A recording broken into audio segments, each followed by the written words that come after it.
Today we're going to go over the pairings for our power and speed, the original and the 2.0. This one I really think is it's really kind of easier for some of the things to fit in, and I think you'll start seeing that. If you've started pairing things with hypertrophy that we've recommended, you'll see it, and there's some gray with the cherry picking, and the strength definitely too, there's some straightforwardness. The power and speed, there's a couple on here that are really straightforward.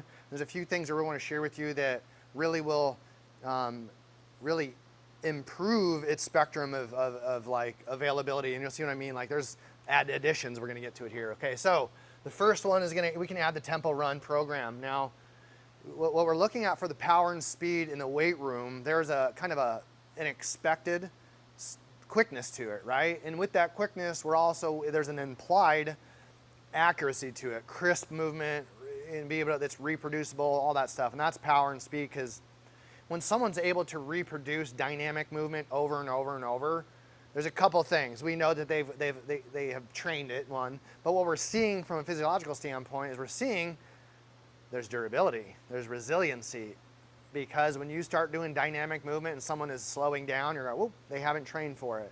And that's what we're really seeing when it comes to testing your PST and aiding in our injury resistance at these very long selection courses. And so power and speed isn't just a physical movement. What we're really seeking is that adaptation beyond what hypertrophy offers us and also beyond what strength can give us, okay? So the tempo run program, we're gonna cherry pick. We're gonna keep, again, we're not gonna do on legs and back day, you are not gonna do sprint work essentially with the sprint, we'll say sprint movement speeds in the weight room, and that's what you're gonna see. The power and speed is dynamic, it's fast, it's longer rest period, because we want you to hit things very accurately and be able to reproduce that. And also in power and speed, to including the running side, the cardiovascular side, your first and best friend, and it's totally okay, is increase your rest periods, right? Start playing with increasing your rest periods, so then set after set after set, they begin to look a little bit more like each other, right? We're trying to reproduce that stimulus, okay? So the tempo run program is a really great place to try to pull from it, but keep the legs and back day separate as best we can, okay? The phase 2 run is also, it's similar to the tempo type in its sense there's some longer, there's some shorter, right? Again, we just want to keep the same methodology. We want to keep our legs and back in the weight room away from doing sprint work or moderate intense running, interval running. We want to keep those separate because why? Not because you can't do it, but we're trying to get at an adaptation. And we need to drive that stress up as much as we can through the training, and we still need to allow for some down stress so we can accommodate and we bring it back up. So like power and speed through and through is interval. Intervals, intervals, intervals, like whether it's in the rack, whether it's on the track, or it's in the pool. Those movements really are very compatible, and that's why we're trying to combine them, okay? Those energies, same energy system, really, okay? So here's a really good one. Like it's almost, because you're like, hey Jeff, isn't there a power and speed run? Yeah, so we did the hypertrophy run program that marries up to it. We have the strength run program that marries up to the strength programs. We didn't have to make a power and speed program because we have one, right? The phase 3 run is very sprint interval oriented. And I'm gonna say, keep your rest periods long, real long. Like up to 9 to 1, 7 to 1, at very least 5 to 1, right? But we can push that rest, because if you're doing a 100 meter, 200 meter sprint, it may only take you 20, 30 seconds. We want as big a rest period as we can get in hopes we can reproduce. Now, if you take all these minutes off and you're not reproducing it, well then we know. And that's why we want you to take your notes, okay? The next one is phase 1 aerobic swim. Now this is kind of counterintuitive in thought and kind of in word. Aerobic is kind of counterproductive in like almost if we reach out too much. But that's what we're saying. If you're really stressed out in power and speed, what I always say, go to skill acquisition, go work on your turns. You can take the aerobic swim program, add some fins, not be forced to swim as fast as you can, and when you're tired, work on really good technique. Because if you can work on really good technique when your nervous system is kind of that, hey, am I taking a rest or am I working hard? And you go, oh, only thing we're working hard is basically our mind and our awareness in that stroke, and that's the technique, okay? And so we can add the aerobic side for a bit of a recovery or technique, and that's why this is added here, okay? It's a good, and it says like, technique swimming, if you're really good at swimming, that's what I did at Buds. Like, I didn't really want to get in the water, but how did I recover? How did I really, I was so comfortable and confident in the water. On the weekends, I'd go into the pool, and I would just work breath work and technique. It brought my nervous system down, and it brought my appetite up.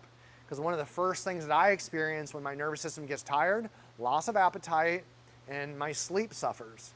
So I get up, you know, maybe not sleeping great on a Friday after the first week of Buds. I'm like, oh my God, I need to sleep, and I'm not sleeping great. So I personally, because of my confidence and my competence in the water, I do swim techniques. And I'd also go to the gym Saturdays and Sundays to do just to move, to stretch. I didn't lift hard, but because I'm so comfortable in here and so competent in here, it was a way to down regulate.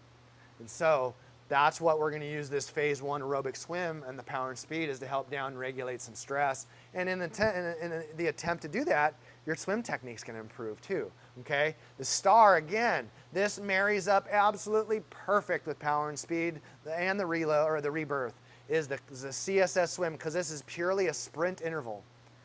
When you can use any stroke, I know it says CSS, but you could use freestyle, backstroke, breaststroke, a combination. You could alternate strokes every single set.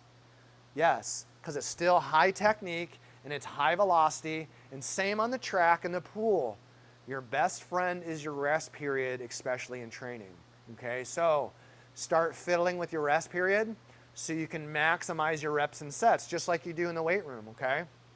The next one, which is amazing, which is why I'm holding these slingshots. The push-up program during the power and speed absolutely work awesome. And I really, really encourage you to get one or both of these, right? Here's the reflective, or here's the original, or this is like, I think what this is called, a reactive. This is the lesser tension. This is a bit higher tension. But using this, one of these, during your power and speed, with the push-up program, maybe once or twice a week, or use it as a dynamic warm-up. Yeah, this is a really good exercise with really fantastic tools to improve that power and speed, to improve your technique, to improve your durability, all that good stuff, man. If you don't have one of these from the slingshot, man, I feel bad for you, but I'm also excited for you when you do get it, and you'll see your improvement, your push-ups and all these things really improve with this tool, okay? And the last one here is the Rucking phase 2, and you're also going to cherry pick that one. We're not going to double up on legs and back day on this guy either, okay? So this really becomes, you can definitely cherry pick this, because if we're looking at like the phase 3 and the push-up program, the CSS, those ones, you can pull exercises or days out of the phase 2 or modify them so they are a little bit more dynamic, this, that, and the other. We don't, on Rucking, phase 2, do not exceed more than 20 or 30 pounds, because why? The textbook, the math, physiology says if you're working more than 10% of your given mass on a sled, on a ruck, on anything, if you're over 10% of your given mass, for the average person, you are not working power and speed, right? It's like we don't want to use a really heavy bat when we're trying to be quick with it. We need to find that sweet spot. We don't want to use something too light either. But if you're around 200 pounds like me, I'm going to stick to between 20 and 30.